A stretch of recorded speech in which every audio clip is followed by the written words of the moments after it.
よし、このポッドキャストにようこそ。ポッドキャストへようこそね。私はベンです。なるです。今回のゲストは平田成吉ですね。はい。彼は IT でアメリカに住んでいる日本人。彼は日本語ミートアップのリーダーです。ミートアップという言葉ね、どういうことね。日本語でミートアップってなんていうか。本当ね。会、集まり、日本語、英語交換会。そういうことね。会。なるは僕の印象は何だった最初。何の印象もない。ない。だって急にこう。特に事前の連絡もなく来たからでもパーって来た時にその共通の友達紹介したセンダーっていう共通の友達がセンダーから聞いてここ来たよって言ったからセンダーの友達ってなってだから全然俺からしたらようこそってなってセンダーはいい人ね。スペイン語のミートアップしたね。センダーもその英語のミートアップがあって英語を第二言語にしてる人たちのミートアップがあってそこで俺とセンダーがまず知り合ってでなんかもっと頻度高く頻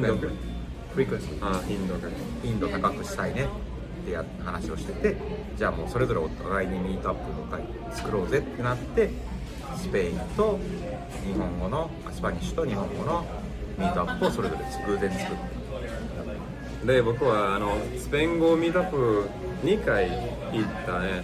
本当は、昨日行ったね。すごく良かった。メキシコ人とコロンビア人とアメリカ人も、他の人もあったね。フランス人もあったね。フランスセンダーはフランスを話す。フランス語話すかね。確かに先生話す。で、スペイン語のミートアップはフランス語も何でもやってるの。で、スペイン語の方が多いけど、フランス語を話してる人は僕の2回に行った時にも2回目行った時第2回もフランス人があった。フランス語を話してる人があった。1回目も2回目も両方ともフランス語を話してる人がいた。そうだよ。で、僕はもうフランス語を学んでる。ちょっとだけね。そうなの？何でもやるな。そうやりたいね。でもフランス語はね、スペイン語とポルトガル語のそのロマンスラテン語ね、ロマンス言語似てるね。本当に。ラテン語ってこと？言い方じゃないかもしれないけど、ラテン語は昔の言語ですね。でもロマンス語はその言語の今現在の言語、現在の形。他の国で話している方でイタリアでイタリア語を話す、スペイン語でスペイン語を話してなどね。それはロマンス言語。じゃあラテン語を元にした最近の言語のことをロマンス語。そうですね。知らんかった。ではそれでフランス語を学びたいならもう僕は今スペイン語とポルトガル語とイタリア語も分かってフランス語はそんなに難しくないから、似てるから。ではなるについての質問がいっぱいあるね。はい。OK。第一、第一質問は1個目の質問第1問1個目の質問1個目の質問では1個目の質問は超能力があれば現実にあればねなるの超能力は何選ぶ？そういう感じの質問だそういう感じの質問な第一のだからねもっとそんなに難しいで話したくない。逆に難しいわ。あれ難しいか。逆に難しい。ちょっと待って。どうして最初はどうして難しいと思う？考えたことないわ。考えたことない。文化についてない。文化超能力だろ。でもそれもある。まあでも本当僕はアメリカ人として僕の超能力のイメージは日本と違うと思う。例えば僕の変更は何と思う？僕の何？変更？返事？答え。何と思う？返答答え。は速く走る。ブッブー。正解は飛ぶ。Flying? Yeah. Like a Superman. そういう感じね。いやだからそう。だからアメリカ人はそういう超能力に影響されたね。でも僕は全然影響インフルエンス。何から？そういうマーベルとか DC コミックス漫画ね。なるほど。でスーパーマンとか、全部全員アメリカ人全員見たことあるね。でそういう人、そういうスーパー人間のことからその返答に作る。そういうマーベルとかの影響とかをやっぱり子供の時から受けてるからそういう答えになる。そういうことね。なるほどね。なるが本当に僕の日本語通訳したね。いっぱいそういう人と喋ってきてるからでも本当は僕はあまりスーパーマンとか考えてない。ただ飛びたい。本当に鳥のようになんかどんなとこにでも行けるね。なんかそういう意味で言うとなんかその子供の時の超能力みたいなのとかで新しい人類っていうイメージにパッて言われて出てきたのがガンダムのニュータイプ。知ってる？ガンダムはロボットね。そうでもロボットって言ったら多分怒られるよファンにどうして人型汎用機かなんかそんな全然違う名前。まあロボットでいいけど。メカじゃない？メカだね。メカで OK。いろんなね議論が巻き及ぶからで。でも新しい人類っていうやつはなんだ？そこで乗るこれが果たしてこのポッドキャストの意味があるんかわからんけどそのニュータイプっていうコンセプトがあってガンダムにニュータイプとしてニュータイプガンダム。そうガンダムでニュータイプっていう人たちがいてすごくめちゃめちゃガンダムをうまく乗る人たちなんだけど本当なんかすごいいろんなことを感じ取る力が強い。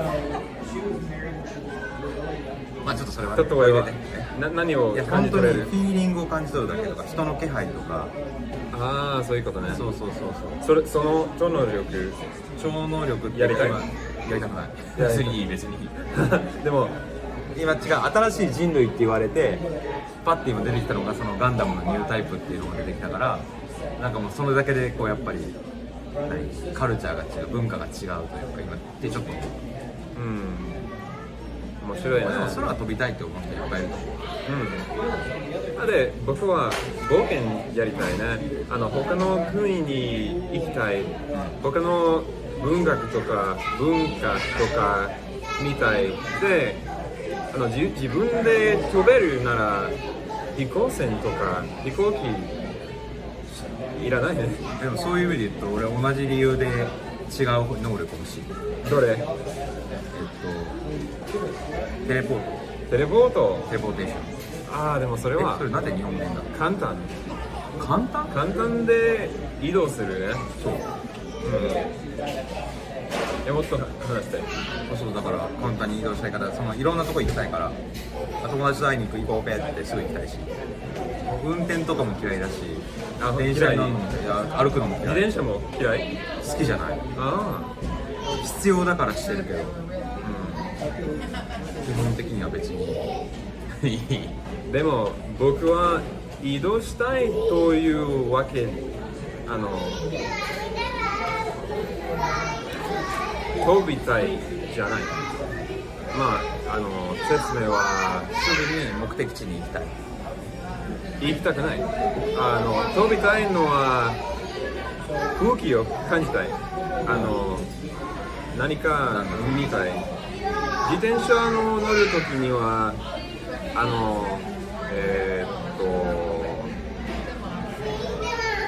人とか途中の人はいい。意味わかります？わかりません。自転車乗るときは途中の方がいい。自転車に乗ってる途中は楽しい。楽しいね。街は楽しい。自転車に乗ってる間に街の風景とかそうです。いろんな風景を見るのが楽しい。なるほどね。でもテレポートしたらすぐに到着にするね。全然それでいい。だってここに移動するのが目的で、途中見るんだったらゆっくり見たいもん。でバーって運転してる、自転車こいでる、空飛んでるでも何でもいいけど、ゆっくり見ることってあんまできないから、それだったら途中のところペッて止まって、またペッて移動して、またペッて移動する。ペッペッペッ、オノマトペ。ペッペッペッペッペッペッってこう移動して。そういうことね。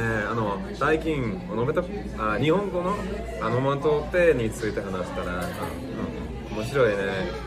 人は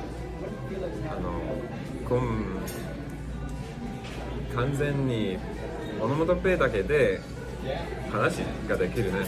いや、オノマトペを毎回入れることはできるね。毎回どういうこと？だから一個一個こう喋る言葉の中に、オノマトペを絶対入れてねって言われたら多分できる。本当？ So every sentence I can put that. 教えてください。例えばこういろんなところにちょこちょこオノマトペ入れるし、いやでも今のちょこちょこもオノマトペでしょ。だからちょこちょこ入れるし。ちょこちょこちょこちょこってオノマトペかな。多分ちょこっとっていう言葉があって、チョコ少しっていう意味。これはオノマトペなのかわからん。多分オノマトペみたい。でも日本語は面白いね。オノマトペは音だけじゃないね。音だけじゃないと思う。ザラザラサラサラサラサラサラサラツルツル。そういうことね。なるは、今は質問その2。いやそうね。今はね、人生は本なら自分のオートビオグラフィアとか、それなら今のチャプターは何ですか？何というタイトルというと、今のチャプターのタイトル。そうですね。アメリカ編。漫画みたい。そうじゃない。そうじゃない。そうだと思う。これは分かった。逆にない。逆に僕は僕の方はいや真面目に始まるチャプターの名前。英語で言うと何て言う？英語で言うと、いや、もう一回日本語でやりたい。真面目な始まり。多分自然な日本語じゃないからしっくりきてないね。いやー OK、OK、もう一回もっとシンプルなチャプターの名前。始まり。 OK。何の？まあね、このポッドキャストとか、そして最近僕はもう大学卒業したのはもう2年前。学校はそこまでの人生はただ学校。そうね。でも今は何でもできる。何でも。そういう意味ね。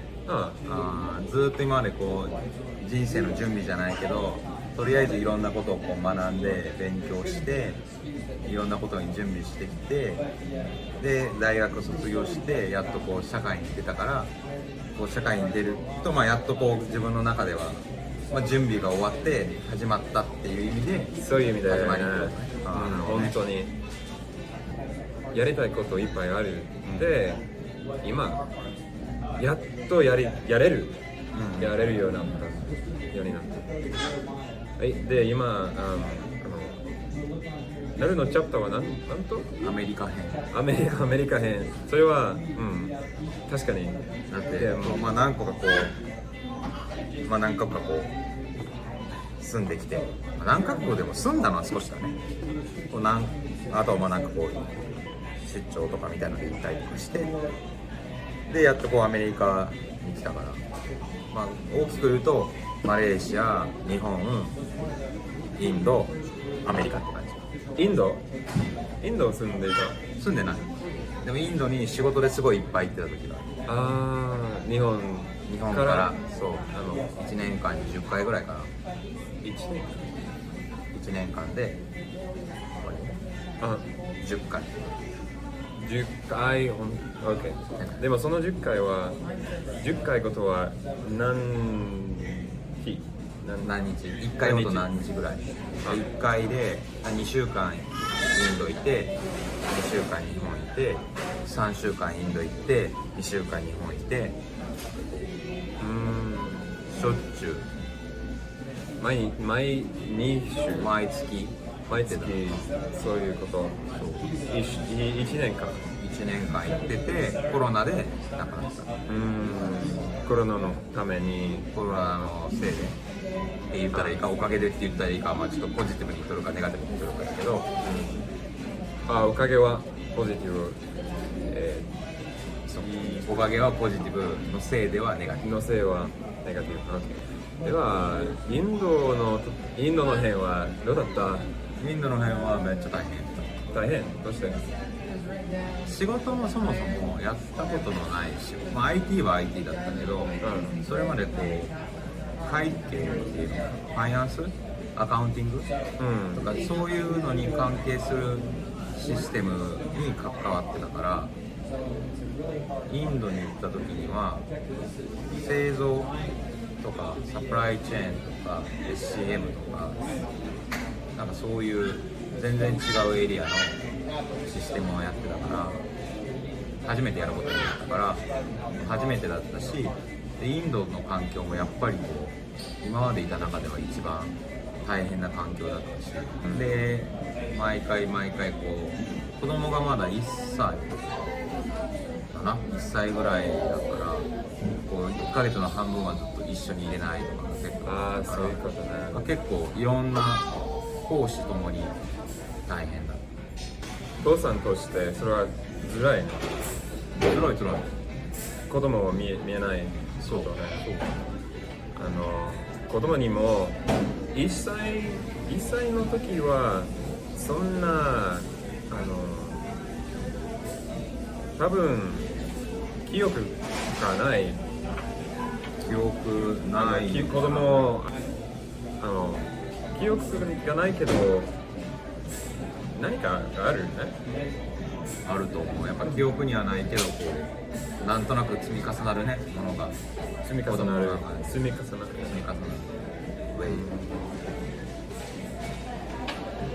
イで記憶にはないけど、例えばこう久しぶりに3週間とかやっぱ空くとちょっと怖がられる女の子です。あ、もう一回怖がられる誰？娘があ、怖がれる？怖がる。俺が怖がられる。あ、娘が怖がる。So she will be scared. 本当。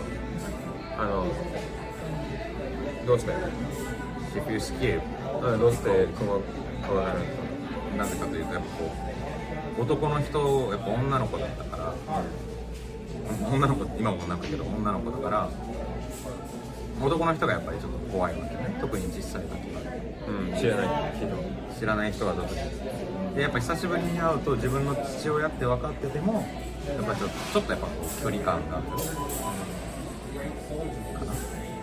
だからそうで2週間とか3週間帰るたびにやっぱ結構こう成長急にしてたりとかするから1歳の時とかなんで3週間ってすぐ変わっちゃうから。今娘は何歳？ 5歳。5歳。今、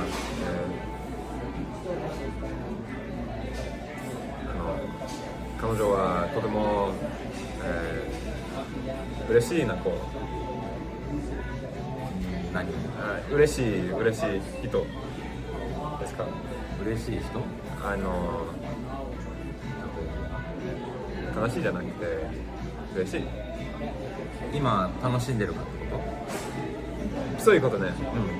今アメリカの生活を楽しんでるかってこと？それとも今の彼女が性格が明るいかですか？生活が明るいか。性格キャラクターそうですねが明るい。そういうことね。明るいかも。結構マイペースかも。マイペースなるみたい。そう、マイペース俺やっぱマイペースマイペース俺、アメリカの人にマイペース言われたわ。で娘はアメリカの生活ねどう思ってる？なんか楽しそう。英語全然まだ喋れないけどまだ来て 3,4 ヶ月だから喋れないけどなんか楽しそう。アメリカ学校に行ってる？アメリカの学校に行ってる。学校って言ってもまだプリケ、どう？年中プリケでどういう次金だ。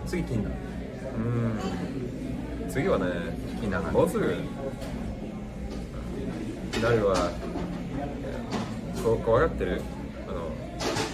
どうも子供がもうすぐ近代に入ってるっていうこと問題ないと思ってる？いや問題ないと思ってるよ。なんか不安があるかってこと？そういうことね。子供が新しい環境に行くことに何か不安があるか。合って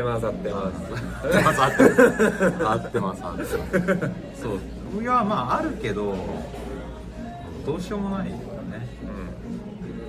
もう家に話を聞いてあげることしかできない。もう一回家で彼女の話何かあった時に話を聞いてあげることしかできないから。奥さんと娘の話を聞いてあげることしかできないからなんかでも学校は行かないといけないからね。本当でもまあ彼女はマイペースだから割とこっちの学校にも合ってるんじゃないかなとは思う。彼女はのんびりでのんびりじゃない。のんびりじゃない。自分の好きなことを好きなタイミングでするから。Going my way。自分のやりたい。自分のマイペースだから自分の、方法でやりたい。そう自分のやりたいことをやりたいようにする。やりたくないことをやらない。やりたくないことやらない。やっぱり僕もそうだ。そう。今でも子供の時はちょっと違う。それは次の質問になるかもしれない。第3。でさでちなみに今第3ってやったやろ。日本やったらこうやからあ、本当にこれは ASOL。僕はこれ多分日本だけかも。でもこれはアメリカ。12345 1、2、3、oh 1 2 3 4 5いや、1、2、3、4、5。どうやるあこうやるってあ、これはアメリカも日本もう一緒一緒。でも僕は最近今年ねからアメリカ手話を学習しているからこれ手話これは手話何でもやるな言語何でもやる何でもやるな何でもやりたい。何喋れるの？ポルトガル語とスペイン語とまあ当然英語と英語これだってスペイン語は通訳やってるもんね。だからめちゃめちゃでポルトガル語も同じぐらいいけるでしょ、でその次にイタリア語と日本語が同じぐらい。多分最近日本語がちょっと一生懸命勉強してるからちょっとイ日本タリア語の方が日本語の日本語の方方がうまい。でも同じぐらいね。でフレンチ喋る。フレンチちょっとほんとちょっとフレンチほんとちょっとフランス語はちょっとほんのちょっとで手話英語の手話。そうですね。まあフランスは僕の数えている言語じゃないと思ってる。まだまだだ。あなるほでもそれはロックの言語。これはアメリカ手話のロック。1、2、3、4、5、6、7、8、9、10。20は20？いや20はこれ30は30はこれ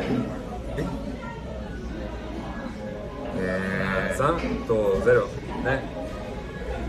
面白いね。面白い言語では第3質問は何だった？知らん第3の質問は知らん。ちょっと迷ったけど言ってなかった。だって第3って言って終わったもん。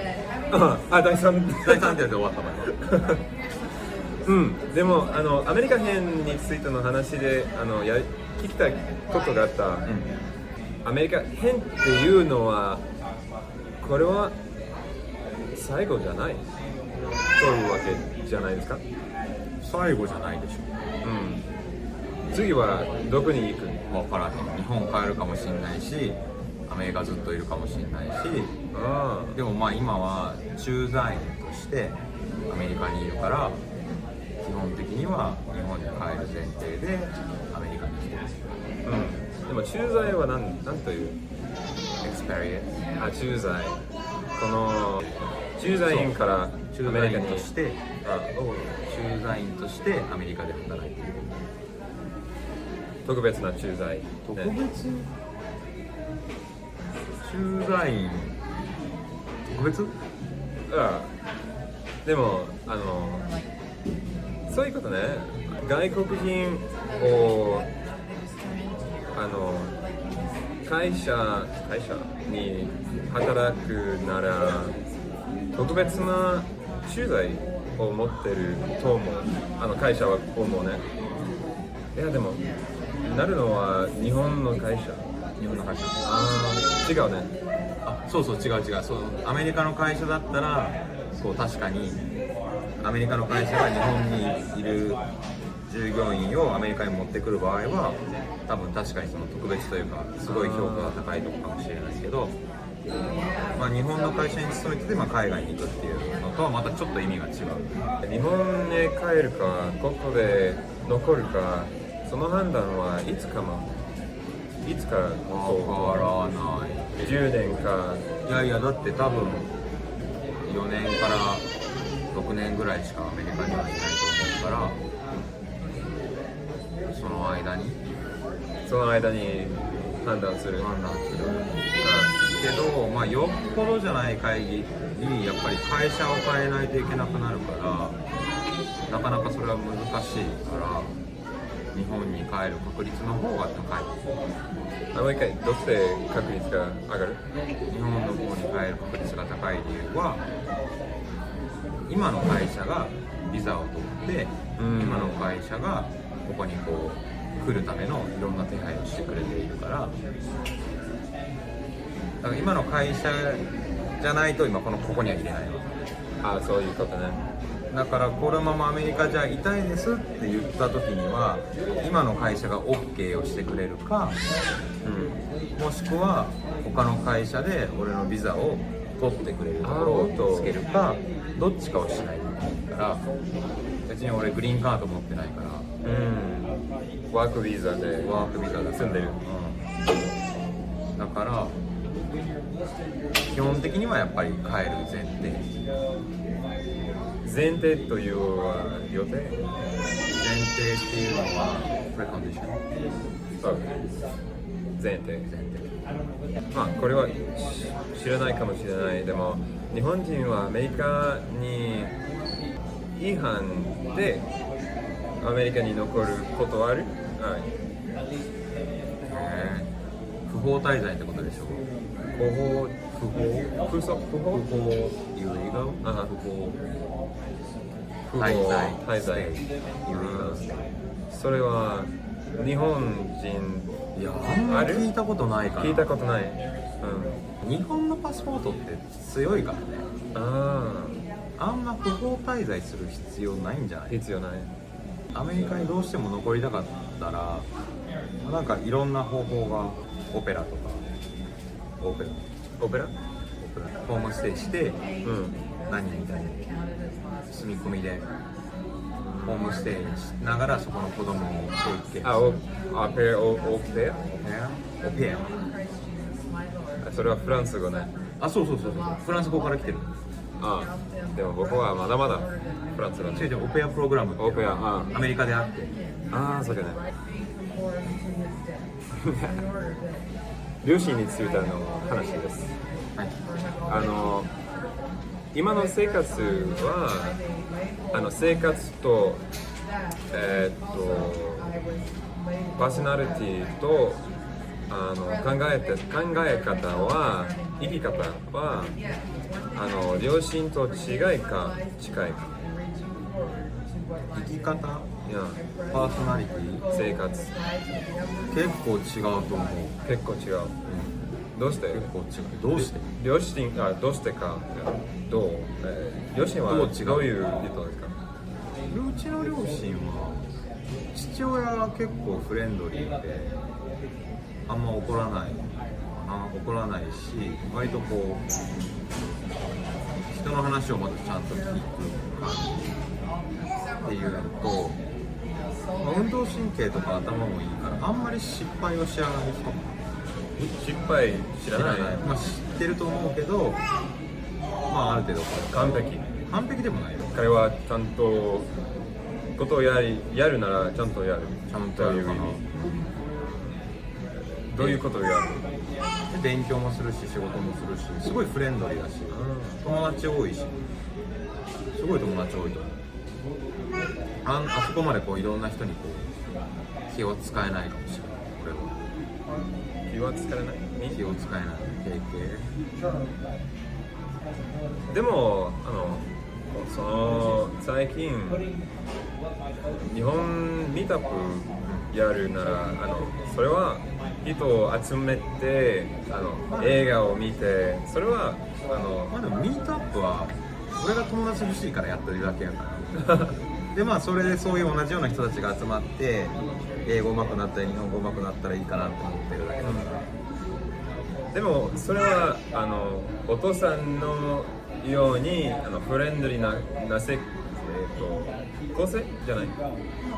でも多分俺の方がフレンドリーだかな。多分フレンドリーだとしてもナルの方はフレンドリー。うちの父親の方がフレンドリーだし、俺は結構フレンドリーと言いつつ自分マイペースだから。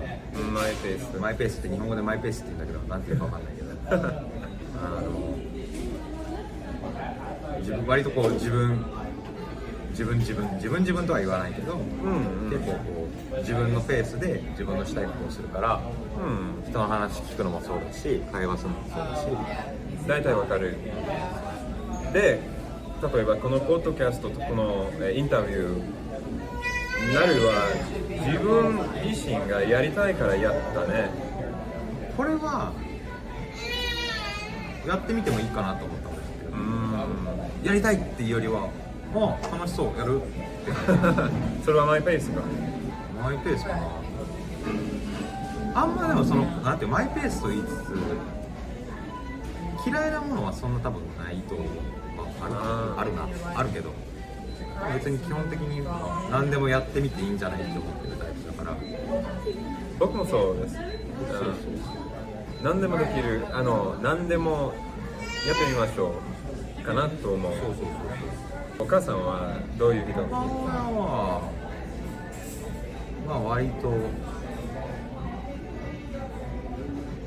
厳しい。すごいいい人よ別に。いい人だしフレンドリーだけど、どっちかっていうと厳しいかな母親の方。どうして厳しいという？どうして厳しいという？子供の時厳しかったから厳しい。子供の時ね。それは母親の方が厳しい。どっちかっていうと母親は厳しくて父親が優しいみたいなタイプだったからこっち。例えば母さんは厳しい、父さんはフレンドリー、父さんの前で何でもできるという意味ですか？そういう意味ではない。そういう意味ではない。子供を持つとね、こう親が両方ともこう子供に厳しいと子供の逃げ道がなくなるの。でもどっちかが厳しくてどっちかが優しいってなるとこう家族のバランスが良くなるって一般的に言われていて。そうですね。そうっていう意味で母親の方が厳しかったし父親の方が優しかった。でも当然父親が怒るときも僕の家族はちょっと違うね。お父さんはあることに対して厳しい。でもお母さんは他のことに厳しい。例えばお父さんはゲームやる、ビデオゲームやるでビデオゲームの内容を分かってそのゲームはダメ、小さい子供がやっていいゲームじゃないということね。僕の友達が血が出るとかゲームやったけど僕はやれません。バイオハザードとかそういうことね。で僕は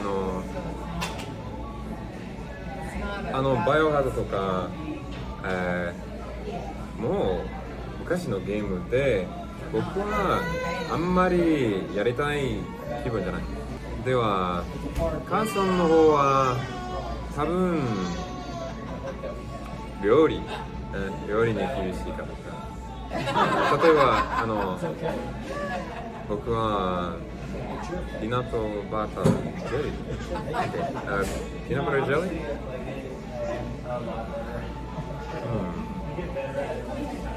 ー、料理ピーナッツバタージェリー、ピーナッツバタージェリー、ピーナッツバタージェリー、食べたくなかったけどピーナッツバタージェリーっていうのがあるの？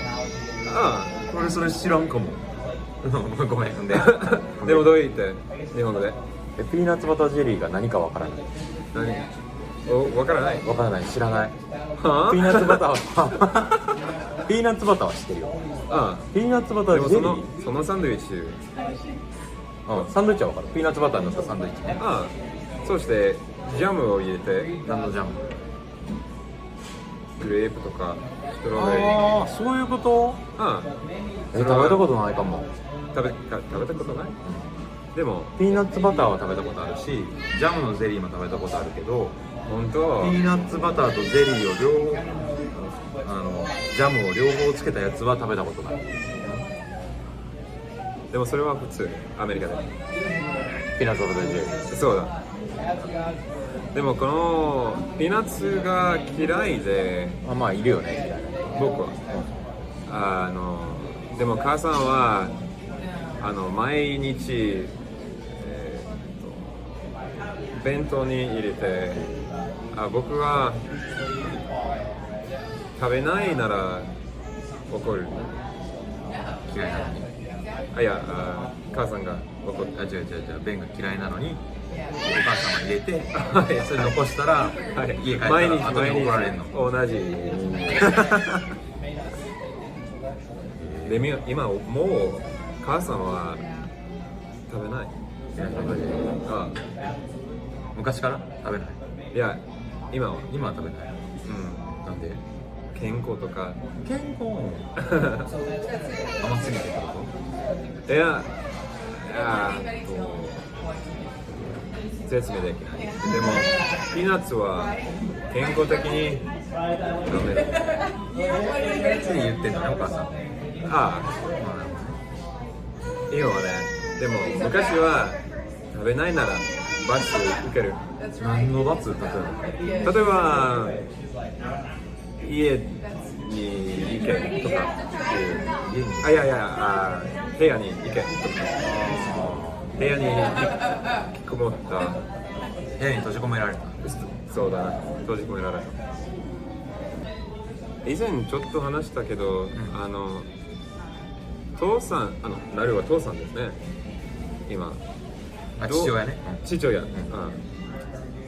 父親は外国にはどういうことですか？というのも、もう一回。父親が外国。アメリカに住んでる日本人の父親はどうですか？父親として海外に住んで、どう感じていますか？そういうこと。それは例えば家族をこっちに連れてきた時にどう思うかっていうこと。家族を日本から、アメリカに連れてきてます。日本からアメリカに家族を連れてきてますよね。で、その時に何を感じて連れてきましたかってこと。そういうこと。合ってます。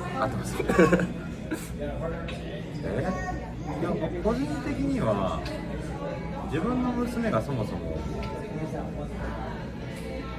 変わってるというか、その自分のやりたいことを自分のやりたいように自分のペースでやるから、こっちの方が合ってるのかなとはそもそも性格的にね。結構個性を伸ばす教育をすることが多いからアメリカはって言われてるから、実際知らないよ。実際知らないけど、日本ではアメリカの教育は個性を伸ばす。時勢って個性。いいね。個性。を伸ばす。どういう意味？Whether you just educate or most of the people focus on the good point. The point you're good at. Let's say you're good at drawing. Most of the people is like lazy to be like whatever. でも日本ではそれはしない。あんまりしないと言われている。全員が同じように。そもそもね、学校のシステムがアメリカだったら自分の取りたい科目を取るでしょ。自分の取りたいサブジェクトを取るでしょ。でも日本はそんなことなくて全員が同じやつ。本当？選べない。高校になったら中学まで選べないよ。でも高校になったら選べる。でも選べる理由は、選べるっていうか文系理系って文系理系ってもあって、例えば数学を取るのは物理、取るのは理系。で文系は例えば国語とかランゲージとか。僕のことね。だから例えば言語学専門とか商業科とかドクターとかお医者さんとか物理学者とかそういうのは理系って言われてて、理系っていうのは英語のSTEM。STEM は Science、Technology、Engineering and Math。それは理系ね。Humanities は文系。文系。Humanities わかる？人文学。いや、そういうこと。わからんけど。いや、そういうことね。日本の学校結構だからそうやってこう割とコースが決まってるけど、アメリカだとこう自分の取りたい科目を自分で選んで自分の勉強したいようにしていくから、割とだからその構造とかもまあ全然違うから別にどっちが悪いいい悪いじゃなくて、俺はその学生システムにアメリカで育ったけどまあ多分日本よりセレクション選択できるね。でももっと選択があればよかったと思った。選択で例えばサブジェクトとかやりたくない。数学とか歴史学やりたくなかったね。まあある程度は普通に大切けどその時間は他の言語とか音楽とかそういうことをやりたかった。でも日本は多分もっと選択肢ないよ。多分ね。ない。でも別にどっちがいいとか悪いとかはないと。教育をするっていう意味ではいろんなことをある程度知ってるっていうことも大事だし、自分の好きなことをすごく知ってるってことも大事だから、なんかどっちがいいってあんま個人的じゃないから、まあどっちもいいことあるし悪いところあるし、別に俺はどっちでもいいかな。どっちでもいい。まあね、教育は学校だけにはないね。教育というのは、ことを学ぶね。卒業後に人生は学ぶ。人生の中に学ぶのは続いてる。そうだから、まあ、話を戻るとそうやって全然違うカルチャーだけど娘はその自由なアメリカの方のカルチャーの方が向いてるのかなって思うから家族もこっちに連れてきた時に、まあ、娘にはいいかなって思う。でも奥さんは結構新しい環境が苦手だから大丈夫かなっていう不安もあるかな。どっちかっていうと奥さんの方が大丈夫かなって。父親としてどう思うって聞かれたら娘は大丈夫そうだけど奥さんかな。奥さんの方が不安。奥さんは何が不安？自分のことか娘のこと？奥さんの状況が不安。奥さんは割と新しい環境が苦手だから。そうですね。だからそういう新しい環境がやっぱしんどくなるタイプだから、そこら辺は結構気をつけないといけないかなと。日本には丁寧語あるね。丁寧語ということね。でもアメリカにいる日本人はアメリカ人と日本語を話してる時にはちょっと丁寧語のルールを破るかもね。アメリカの人がアメリカの人は多分そのルールまだ学んでる途中で難しいね。難しいね。でも例えばミートアップのグループの中ではアメリカ人は日本人の人、日本人を会って、ファミリーネームじゃなくて、名前を呼んで、初めてって、ね。でも日本人は多分ファミリーネーム初めてで使う。そういうことね。使う。一般的には日本人は家族の名前、名字で。名字。生命。名字で呼ぶ。生命は何ですか？名字。やばいやばい。混乱してるけど、とりあえず家族の方の名前で呼ぶ。家族の名前、OK。で、生命で言ったら生の方。生命は何？なるの方の。氏名で言うと氏。その名前、ファミリーネームで呼ぶ。だから俺だったら平田成吉だから平田さん、平田君もう言われへん。平田さん。誰が君という？君はあんま言わへん。子供の時ぐらいかな。俺今なるくんというならどう感じる？ケンだからあれよ、赤ちゃんとか子供に言うのと一緒。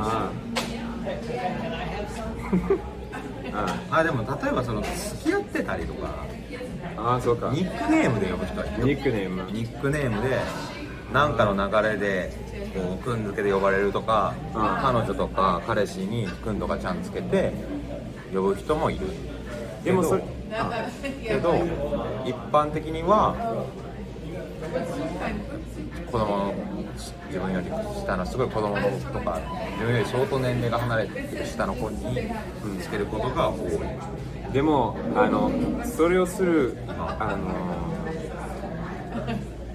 幼馴染とかそのままで一生言うことある？なるの友達。俺幼馴染ちょっとしかおらんし、全然育ってる環境が違うから、幼馴染例えばマレーシアにいた時の幼馴染はもうあんまり日本語喋れないし、そうかね。でもなるって呼んでなかった。なるってそうだからちょっとね、普通の日本人とは多分ちょっと違うから本当に本当にいい例にはならない。まあね、マレーシア編、マレ編、日本編、インド編、ちょっともう一回大体説明してください。厳密に言うと生まれたのは千葉ですと。千葉県、習志野総合病院らしい。でそこで1年間住んでて、でそこからマレーシアに行きました。でマレーシアで1歳から10歳まで9年間で、その後兵庫県の西宮市というところに越しをして、小学校の5年生6年生をそこで過ごしました。その県は何という？西宮兵庫県大阪の隣、もう一回のもう一個質問最後こっち最後はラスト。そうもう一個はどっち？同じ意味？違う、全然違う。もう一個はanother or one more。最後はラスト。でももう一個も最後はもう一個が最後にもなり得る。もう一個だけってつけたら絶対最後。もう一回だけ。もう一個だけ。どっちがいい？誰が選びたい？何が？この質問はもっとディープだと思ってたけど、何でもできる。何でもいい。何でもいい。いやこの辺まで。でどうしたらもっと日本語が上手くなるのか。そうですね。分からへん。もっとでもいっぱい文章を読むとか、なんかリスニングするとか、か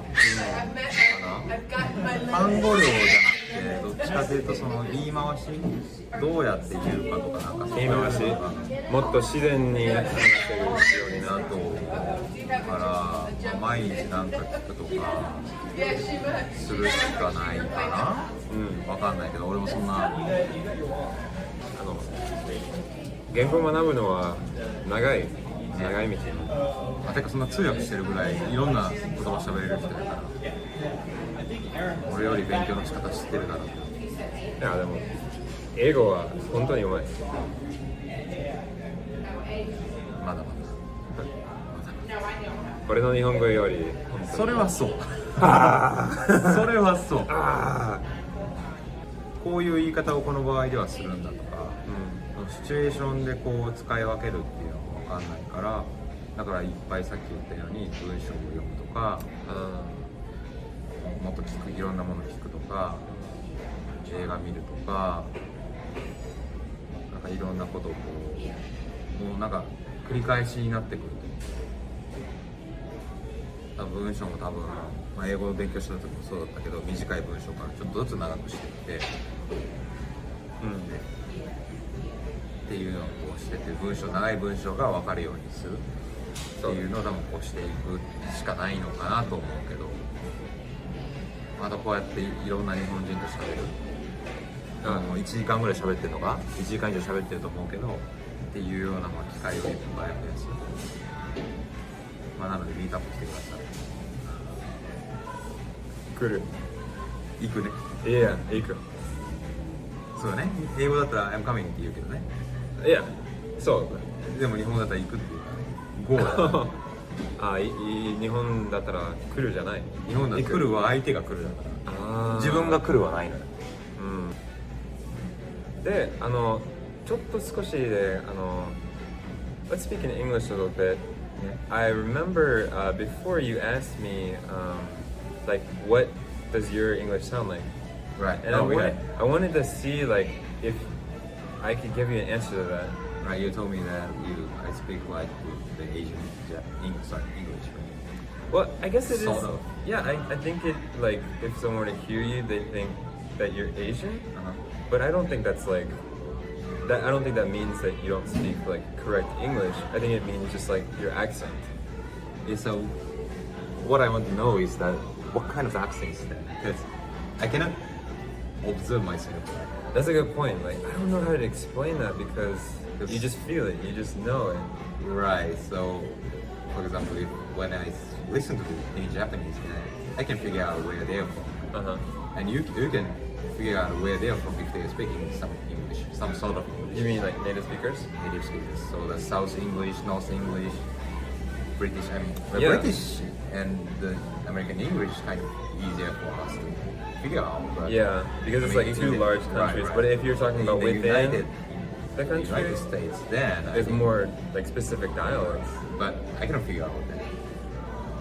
And you told me that you can figure out the Kansai Ben or Kyushu Ben or Kyoju, right? That I can't. You cannot, right? No, I mean, if you show it to me, I can see there's a difference. Right. But like, what is it? During the discussion, conversation, Yeah. in the middle of the conversation, you cannot figure out, right? No, because there's so many things going on. My brain is just like I don't understand. I got it, yeah, I know. I think that understanding the difference between accents is something that takes a long time to develop. You have to already have like a fluency for a long time, and then you just kind of learn that as you go along. So, I want to be that level. Yeah, you can do it. Again, like I was saying, like I think your English is really good, and like if you're still trying to improve, like hey, like that's good because it's always something you can improve on Right. for anyone. So what do you think, what is the point I need to improve? I would say certain words. I guess just learn more words. I don't know, like just more very specific words. I'd say like if you are talking about like doing anything that you need to do in normal life. You can function perfectly fine in the US. Like you don't need to like improve your English if you just want to live here and do the things you already can do. You're fine. But I guess if you want to like perfect it, which you don't have to, like there's I don't know, the specific words. Like earlier you asked me how to say like squint or something. Squint. Yeah. I mean, that's something that most native speakers would know, but at the same time, it's like a very specific word, you know? True. Yeah. But the point I'm feeling the difficulty is that kind of terminology. So, I mean, when the native speakers are talking to each other, there's a lot of such words, right? Yeah. Because they say each situation in each conversation. They have this unique situation in this conversation. Yeah, exactly. So you can't so just if they learn can- you can't just learn the most common words because like the least common words are in every conversation. Right. So I mean, so that's so especially in my case, many people feel like I can speak English very well, so they start speaking very fluent.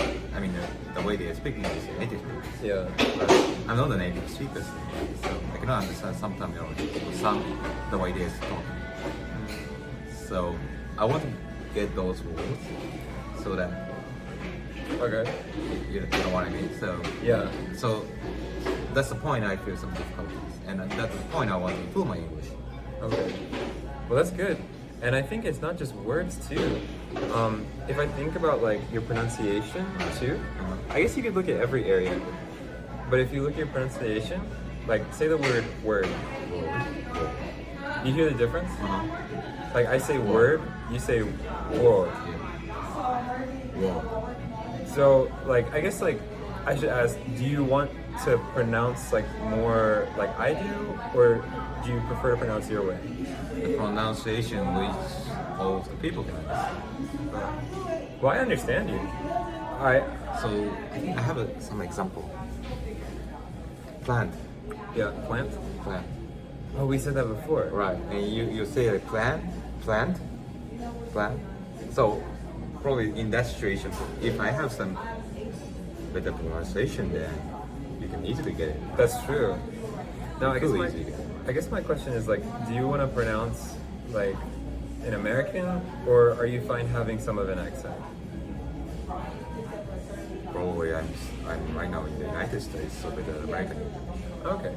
So I guess like if you were to say like plant, there's two things. Like one, the more correct way is like plant. You actually say the T, Plant. but I often say like plant. Plant. What is the difference? Plant and plant. Right. So like plan keikaku, I know. plan. Well, you know, like. 植物工場 right? But I'm gonna say like, okay, plant. Okay, let me just like, okay, plant. It says. You tell me which one is which. Plant. Plan. One more. Plant. Plan. The first one is plant, the next one is plant. Yeah. And I guess the reason is the N is longer, so you're trying to emphasize that there is an N. So plan. You cut it short. Right. It's sort of like the like little tsu in Japanese, I guess. Plant. As opposed to plant. Which I don't say because it's too much, I guess. In American English, we like cut off the T's at the end of the word a lot of times. Like the word don't. Like don't. It's the same pronunciation, like don't, as opposed to dome. Yeah. So what is your word in the case? Word. So it's not even an O sound, it's like an I sound. Wow. Word. Whoa. It's almost like, oh, it almost sounds like you said world. Like the planet. So say world and word. World and world. They sound the same to me. World. Wait, try to Wow. open your mouth wider when you say it. World. Yeah? World. Okay, the first one was world, the second one was word. Okay, What? What? word. World. Word. World. Maybe put your tongue in the front of your. I don't know how to explain it. World. Anyway, Yeah. So that's kind of point is what I need to learn. でも全然大丈夫です。いや本当にわかる。本当にありがとうございます。このポッドキャストするオーディオはどうかな。知らん。見てみよう。最後サブタイトルいっぱい入れて。サブタイトルがいいね。でも本当にありがとう。今日はちょっと困難だったけど、大変だったけど一緒にくれたら本当にありがとう。こちらこ楽しかったか。そ楽しかった。で、なるの英語はかなりいい。でも俺もう1年半いるよアメリカ。でもお悪くない。お前本当に悪くない。まあ本当にいい。なんか頑張りますよ。では、ポッドキャストを終わります。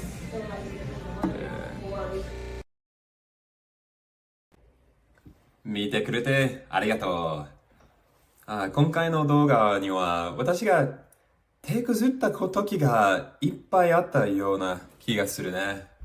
私の日本語はちょっとだけ大きくなった赤ん坊みたいにまだ発展最中ですけどね。